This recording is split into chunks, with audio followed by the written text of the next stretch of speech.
Hello viewers, कैसे हैं आप लोग। आज का हमारा टॉपिक है स्टेट डायग्राम। जब भी हम सीक्वेंशियल सर्किट की एनालिसिस की बात करते हैं तो हम कोई भी मशीन या कोई भी सर्किट डिजाइन करने से पहले हम उसका स्टेट डायग्राम बनाना देखते हैं। इसके स्टेट डायग्राम के बाद हमारी नेक्स्ट प्रोसेस होती है उनका स्टेट टेबल डिजाइन करना। उसके बाद एक और टॉपिक आता है जिसको हम बोलते हैं स्टेट रिडक्शन। तो आज हम देखेंगे how to make a state diagram. यहां पर मैंने एक एग्जाम्पल ले रखा है। For example, design a state diagram of the 1101 sequence if its output goes to 1 when a target sequence has been detected.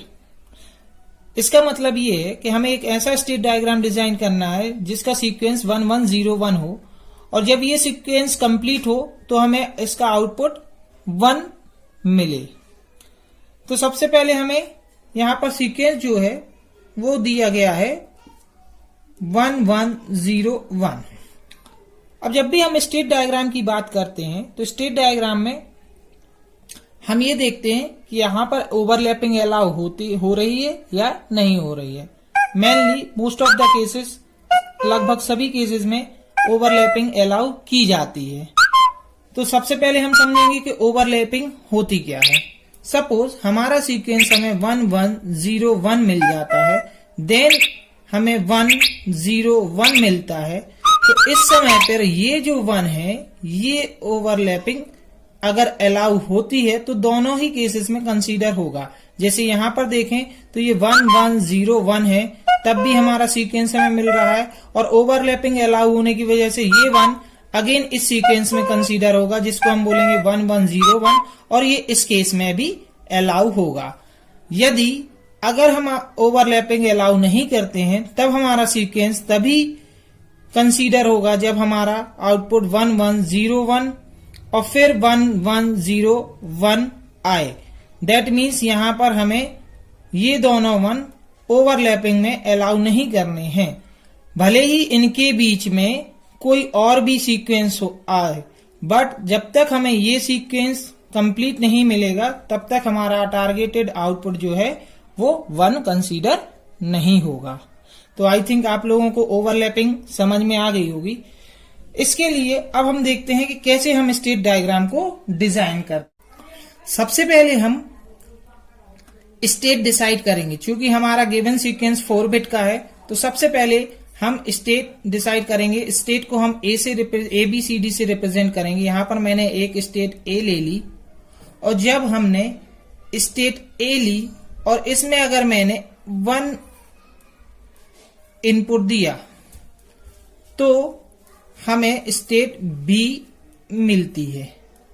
Normally हम जानते हैं कि जब 0 इनपुट दिया जाता है तो नो ट्रांजिशन स्टेट कहलाती है। दैट मीन्स स्टेट किसी दूसरी स्टेट में चेंज नहीं होगी, और जब 1 दिया जाता है तो वो ट्रांजिशन स्टेट होती है। बट ऑलवेज ये पॉसिबल नहीं है। आगे हम देखेंगे कि 0 में भी हमारी स्टेट ट्रांजिशन हो रही है। हमने यहां पर 1 दिया तो हमारा स्टेट A से आउटपुट B पर पहुंच गया सीक्वेंस। अब यहां पर चूंकि हमारा सीक्वेंस कंप्लीट नहीं हुआ है, यहां क्वेश्चन में आप देख पा रहे हैं कि आउटपुट तभी 1 होगा जब हमारा ये सीक्वेंस मिल जाएगा कंप्लीटली। तो यहां पर हमने 1 दिया इसलिए हमें आउटपुट अभी 0 मिलेगा। ये इनपुट वैल्यू कहलाती है सीक्वेंस की, और ये उससे के रिस्पेक्टिव आउटपुट कहलाता है। इस टाइप के सर्किट को हम मीले सर्किट बोलते हैं। नॉर्मली मीले और मूरे 2 टाइप के सर्किट होते हैं। अभी मैं आपको मीले सर्किट डिजाइन दिखा रहा हूं। नेक्स्ट, जब हम B से 1 सीक्वेंस देंगे तो हमें C मिलेगा स्टेट, और उस समय पर भी अब हमारा आउटपुट 0 होगा क्योंकि अभी भी हमने टारगेट सीक्वेंस अचीव नहीं किया है। नेक्स्ट, जब हम C से 0 इनपुट देंगे तो हमें नेक्स्ट स्टेट D मिलेगी। इस समय हमने देखा कि हमारा 1 1 और 0, चूंकि हमारा सीक्वेंस अभी कंप्लीट नहीं हुआ है इसीलिए आउटपुट हमें अगेन 0 मिलेगा। नेक्स्ट अब हम बात करेंगे कि यहाँ पर हम नेक्स्ट सीक्वेंस डी के लिए क्या लें। तो डी के लिए नेक्स्ट सीक्वेंस हमारा होगा 1, चूंकि हमें ये टारगेटेड सीक्वेंस अचीव करना है, इसीलिए उसी के हिसाब से हम 1 1 और 0 और नेक्स्ट अब हम 1 इनपुट देंगे। इस समय चूंकि अब हमारा टारगेट अचीव हो गया है, सो इसका आउटपुट हमारा 1 होगा। तो इस तरीके से हम अपने गिवन सीक्वेंस के लिए स्टेट डायग्राम को डिजाइन कर सकते हैं। But now this is not a complete state diagram, because हर एक स्टेट के लिए हमारे 2 इनपुट हो सकते हैं, एक 1 दूसरा 0। यदि मैंने सपोज ए से 1 इनपुट दिया तो बी में पहुंचा, तब हमें यह भी बताना होगा कि ए से अगर 0 इनपुट होगा तो वह किस स्टेट पे रहेगा। इसी प्रकार बी से अगर हमने 1 दिया तो सी स्टेट में पहुंचा, तो बी की 0 स्टेट पर वह कहां पर होगा। इसी प्रकार सी से अगर 0 इनपुट दिया तो वो डी पर पहुंचा, तो सी पर अब 1 स्टेट देने पर हमें आउटपुट स्टेट क्या मिलेगी। इस तरीके से हम कंप्लीट स्टेट डायग्राम देख पाएंगे। इस चीज के लिए सबसे पहले हमें देखना होगा कि हमें आउटपुट किस तरीके से देना है। हम स्टेट को उसी के अकॉर्डिंग चेक करेंगे जो हमारे गिवन सीक्वेंस में के अकॉर्डिंग फुलफिल हो। तो यहां पर मैं फिर से एक नया डायग्राम बना रहा हूं, क्योंकि यहां पर काफी हौच पौच कंडीशन आने वाली आएंगी और भी इसमें हम कंडीशंस देखेंगे। सारी कंडीशंस को मेजर करके ही हम फाइनल स्टेट चेक करके ही आउटपुट लेंगे। इसीलिए मैं यहाँ एक और डायग्राम बना रहा हूं, क्योंकि ए से बी लिया था, बी से सी लिया, सी से डी लिया, और यहां पर मैंने 1 0 1 0 इनपुट आउटपुट है और ये 0 0 ये इनपुट आउटपुट, ये हमने डायग्राम यहां पर बना लिया। अब हम बात करें कि हम डी को किस वैल्यूज के साथ कनेक्ट करेंगे। तो यहां पर अगर हम देखें कि अगर हम डी को बी के साथ कनेक्ट करें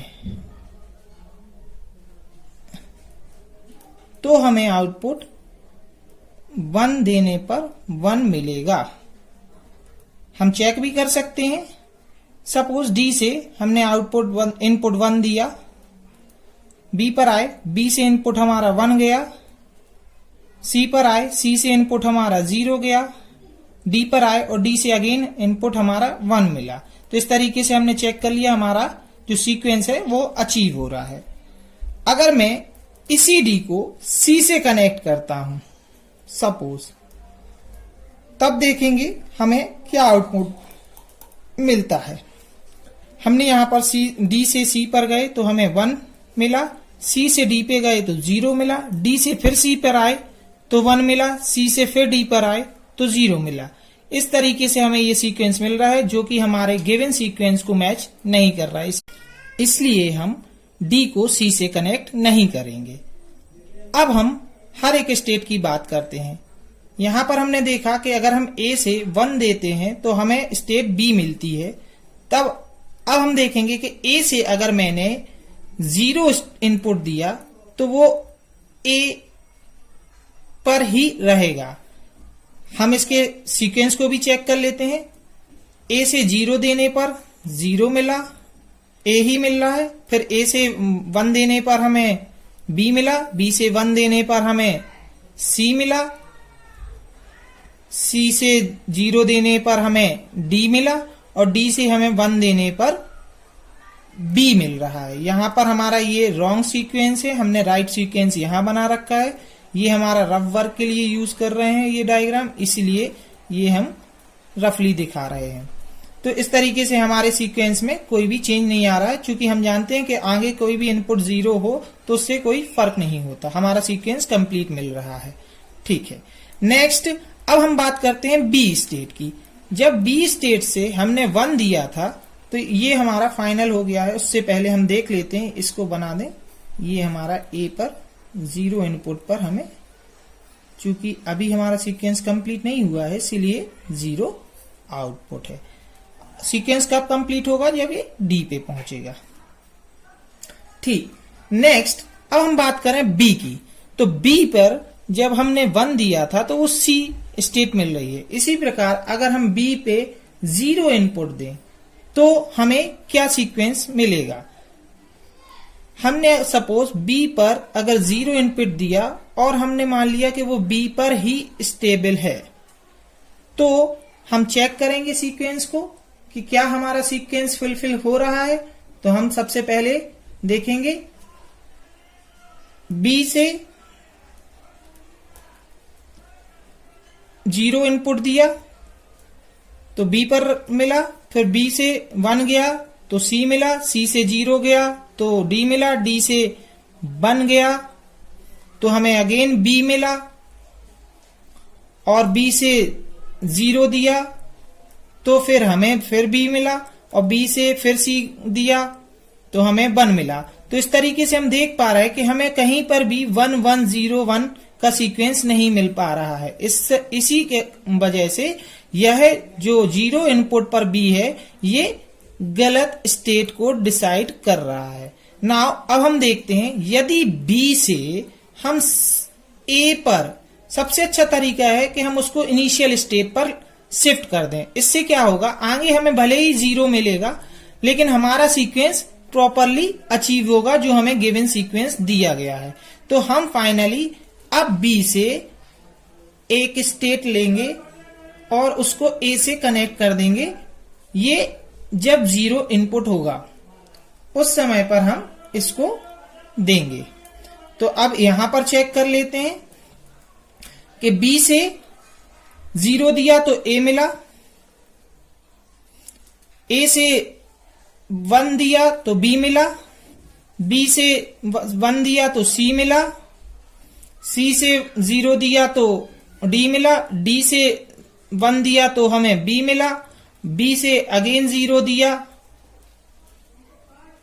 तो हमें ए मिला, ए से 1 दिया तो बी मिला।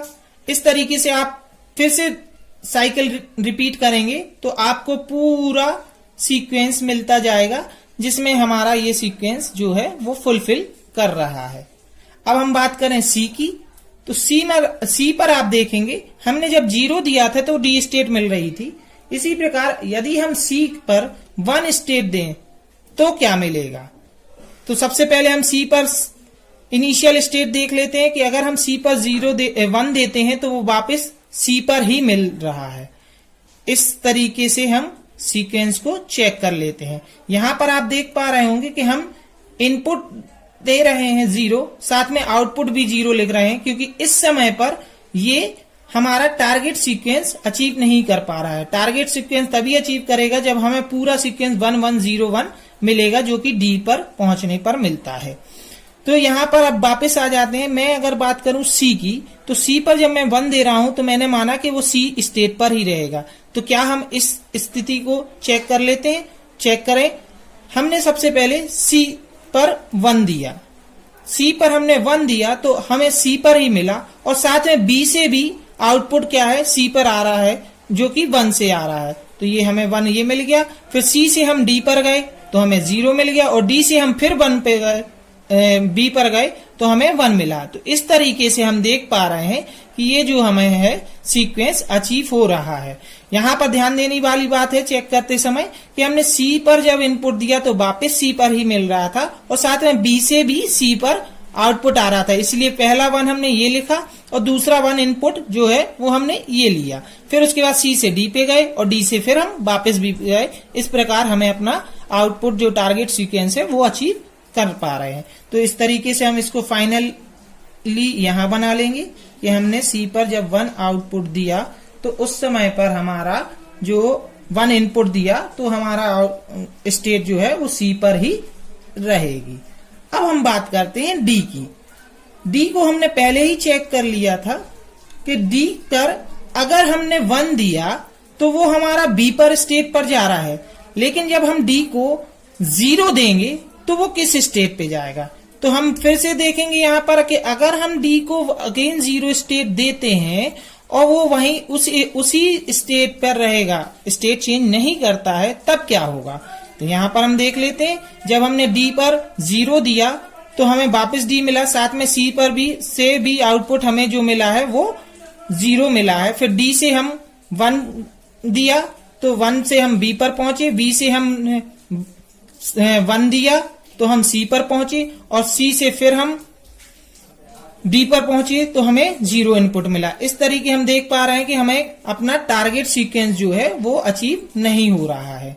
तो हमने पहले भी बोला कि जब भी अगर हमें ऐसा लगता है कि हमारा टारगेट इनपुट सेम स्टेट पर नहीं है तो हमें उसको इनिशियल स्टेट पर शिफ्ट कर देना चाहिए। तो इसके अकॉर्डिंग हम डी के 0 इनपुट को ए पर शिफ्ट कर देते हैं।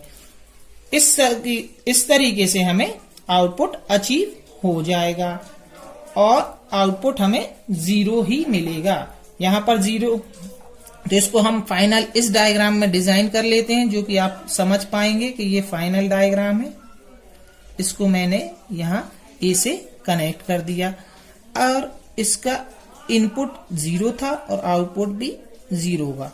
अब आप लोग सोच रहे होंगे कि डी पे तो हमारा टारगेट अचीव हो गया है, बट डी पर तब टारगेट अचीव होगा जब हम डी पर 1 कंसीडर करेंगे। यहां पर डी पर हमने 0 इनपुट कंसीडर किया है तो ये अगेन इसको ए पर शिफ्ट कर देगा, इसीलिए हमारा टारगेट अचीव नहीं होगा। इसीलिए आउटपुट जो है हमारा 0 ही रहेगा और ये 1 पर रहेगा तब जब हम डी पर 1 इनपुट कंसीडर करेंगे। तो ये तो हो गया हमारा स्टेट डायग्राम डिजाइनिंग। अब हम बात करते हैं कि स्टेट डायग्राम डिजाइन से हम स्टेट टेबल कैसे डिजाइन करें। तो ये तो बहुत सिंपल प्रोसीजर है। आप देख पा रहे हैं मैंने एक स्टेट टेबल डिजाइन की है जिसमें हमने प्रेजेंट स्टेट लिया है, नेक्स्ट स्टेट लिया है। नेक्स्ट स्टेट हमने 2 वैल्यू x से रिप्रेजेंट किया है, x इक्वल्स टू 0 पर क्या होगी, x इक्वल्स टू 1 पर क्या होगी। चूंकि हम 2 इनपुट दे रहे हैं 0 और 1 हर एक स्टेट के लिए, इसलिए हमने 2 इनपुट स्टेट नेक्स्ट स्टेट के लिए डिजाइन किया।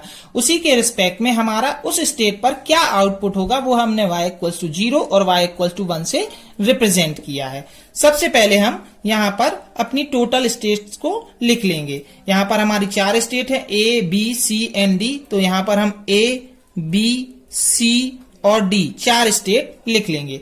अब हम इस स्टेट डायग्राम से स्टेट टेबल को ड्रॉ करेंगे। सबसे पहले हम A को देखेंगे। A पर अगर मैंने 0 इनपुट दिया है तो हमें A ही स्टेट मिल रही है। तो हमने x इक्वल्स टू 0 पर a पर हमने जब 0 दिया तो हमने a स्टेट मिली और उस समय हमारा आउटपुट 0 था, इसीलिए हमने इसको 0 ले लिया। जब हमने a पर 1 दिया तो हमें b स्टेट मिली, तो a पर हम जब 1 देंगे तो हमें b स्टेट मिल रही है और उस समय हमारा आउटपुट 0 है, इसलिए हमने आउटपुट 0 ले लिया। अब हम B के लिए देखेंगे। जब हमने B पर 0 इनपुट दिया तो हमें क्या A स्टेट मिली है, तो हम यहाँ पर 0 इनपुट पर A स्टेट लिख लेंगे और उस समय पे हमारा आउटपुट 0 था, इसीलिए हम यहाँ पर 0 लिख लेंगे। अब हम B पर देखेंगे कि B पर हमने जब 1 इनपुट दिया तो हमें C स्टेट मिली है, तो यहाँ पर हम स्टेट C लिख लेंगे और उस समय भी हमारा आउटपुट 0 था, इसीलिए हम y इक्वल्स टू 1 पर 0 लिख लेंगे। अब हम बात करें C की, तो C पर जब हमने 0 इनपुट दिया तो हमें D स्टेट मिली, तो हमने C पर जब 0 इनपुट दिया तो D स्टेट ले ली और उस समय हमारा आउटपुट चूंकि 0 था, इसीलिए हमने इसको 0 रिप्रेजेंट कर दिया। अब हम देखें कि C पर जब हमने 1 इनपुट दिया था तो हमें C स्टेट ही मिल रही थी, इसीलिए हम 1 इनपुट पर C के C स्टेट को ही लिखेंगे और उस समय हमारा आउटपुट 0 था, इसीलिए हम आउटपुट भी 0 से रिप्रेजेंट करेंगे। अब हम बात करें D की, तो D पर जब मैंने 0 इनपुट दिया तो हमें क्या मिला, A स्टेट मिली। तो D पर मैंने 0 इनपुट लिया तो हमें स्टेट A मिल रही, उस समय भी हमारा आउटपुट 0 ही था, इसीलिए हमने 0 से रिप्रेजेंट कर दिया। अब हम देखें कि D पर अगर हमने 1 इनपुट दिया है तो हमें स्टेट B मिल रही है और इस समय हमारा आउटपुट 1 था, इसीलिए हम आउटपुट को 1 से रिप्रेजेंट कर देंगे। तो इस तरह दोस्तों आप देख पा रहे हैं कि ये जो हमारी स्टेट है, ये जो हमारा टेबल बनी है, ये इसको स्टेट टेबल से रिप्रेजेंट किया जाता है।